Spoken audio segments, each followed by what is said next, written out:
पौधों की गिनती हम लोग करते हैं, जब पशुओं की गिनती हम लोग करते हैं, ज़मीन की गणना हम लोग कर रहे हैं, घरों की गणना कर रहे हैं, मशीनों की गणना करते हैं, तो आखिर जातियों की जनगणना क्यों नहीं हो सकती है?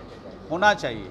और इसलिए होना चाहिए कि जिस जाति की जो आबादी है उसके हिसाब से उनके विकास के लिए, उनकी तरक्की के लिए वहाँ पर योजना अभी तक बना है कि नहीं बना है, तो इस तरह से उनके विकास के लिए भी योजना बनाई जा सकती है। उनको आगे बढ़ाने के लिए सरकार निर्णय भी ले सकती है।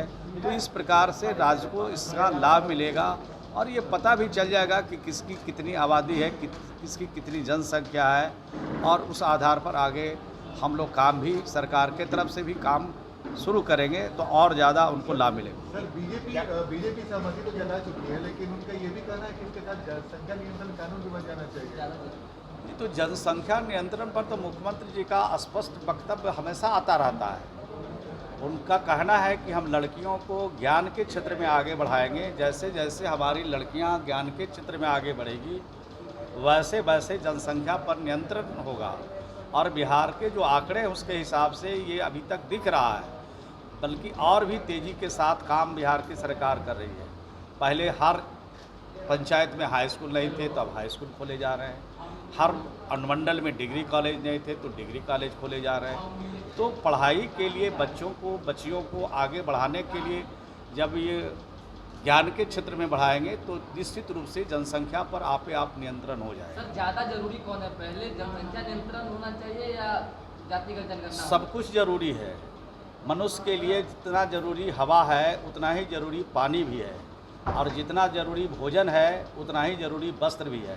तो आवश्यकता के अनुसार काम हो रहा है, और सरकार बारी बारी से इन आवश्यकताओं की पूर्ति के लिए सरकार काम कर रही है, और हर क्षेत्र में सरकार काम कर रही है। किसी को छोड़ के नहीं, सबको जोड़ के काम कर रही है। तो इस दिशा में सरकार की पहल हम समझते हैं कि सार्थक पहल है, और इस पर सभी लोगों को सहमति व्यक्त करना चाहिए। आप लोग जाते हैं जनसंख्या नियंत्रण कोई आज से हो रहा है क्या?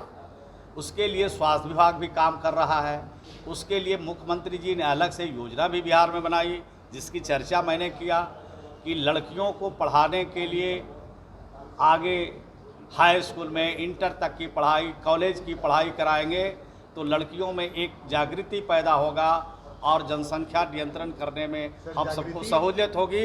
किसी को फोर्स भी नहीं किया जाएगा, किसी को ज़बरदस्ती भी नहीं किया जाएगा, और आप जनसंख्या नियंत्रण। कानून बनना चाहिए या नहीं बनना चाहिए? कानून तो बना हुआ है। सर, एक आंकड़ा है, कानून का ही तो राज स्थापित है, और कानून के हिसाब से ही काम हो रहा है। और स्वास्थ्य विभाग लगातार प्रचार प्रसार भी कर रहा है। एक हमारे दो। सबसे ज्यादा सर, एक आंकड़ा है, देश में तभी सबसे ज्यादा है। 2016-17 में जो महिला बंधुकरण की संख्या थी 5 लाख थी। 2020-21 में सर जो नया आंकड़ा वो 3.5 लाख घट के हो गया। तो कैसे आपके दावे विश्वास किया जाए? नहीं, हमारे दावे तो बंध्याकरण के मामले में हो सकता है कम, लेकिन जो बच्चियां हमारी पढ़ रही है उससे जनसंख्या नियंत्रण हो रही है। जो आंकड़े हैं वो हमारे पास अभी तो अपडेट आंकड़ा नहीं है, पहले बताते तो हम तैयार होकर आते। लेकिन इतनी बात मैं ज़रूर कह सकता हूँ कि जो बिहार की सरकार और बिहार के मुख्यमंत्री जो लड़कियों को पढ़ाने के लिए काम कर रहे हैं, उससे जनसंख्या पर नियंत्रण होगा। और ये मॉडल को देश भर के हर राज्य अपनाने को तैयार है, और हर राज्य भी अपना रहा है। इसके लिए बिहार के लोगों को काफ़ी प्रसन्नता है।